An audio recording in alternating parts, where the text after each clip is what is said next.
में पिता ने अपनी 4 बेटियों के साथ की खुदकुशी।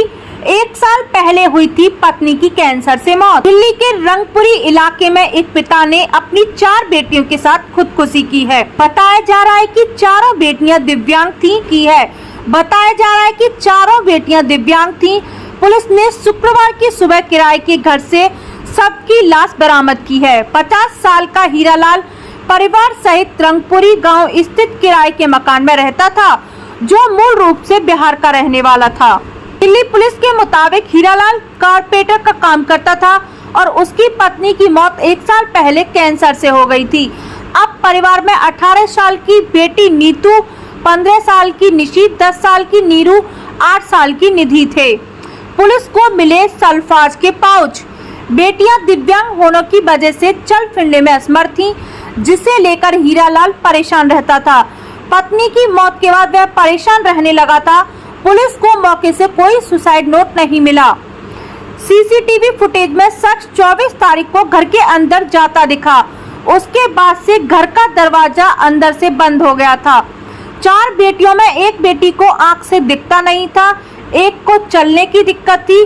बाकी के बारे में पुलिस जानकारी जुटा रही है। इनके पास से सल्फाज के पाउच मिले हैं। जांच में जुटी पुलिस। शुक्रवार सुबह 10 बजे दिल्ली पुलिस को इस मामले की जानकारी मिली। पुलिस ने मौके पर पहुंचकर उनके कमरे का दरवाजा बंद है, जिसके बाद दिल्ली फायर सर्विस की टीम को बुलाकर दरवाजे को तोड़वाया गया। 5 के शव कमरे में पड़े हुए थे और पास में सल्फाज के ओपन पाउच पड़े हुए थे।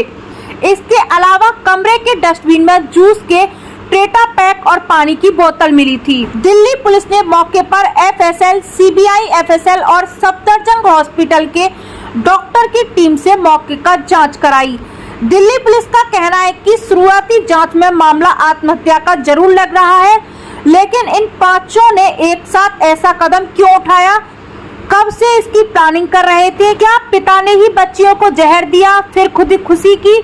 कई एंगल से जांच की जा रही है और पोस्टमार्टम रिपोर्ट आने के बाद ही मामले की असली वजह पता चल पाएगी। चारों बेटियों के पेट और गले से लाल कलावा बंधा था। 4 बेटियों के शव पहले कमरे के डबल बेड पर पड़े थे और हीरालाल का शव दूसरे कमरे में मिला है और 5 के मुंह से सफेद झाग निकल रहा था।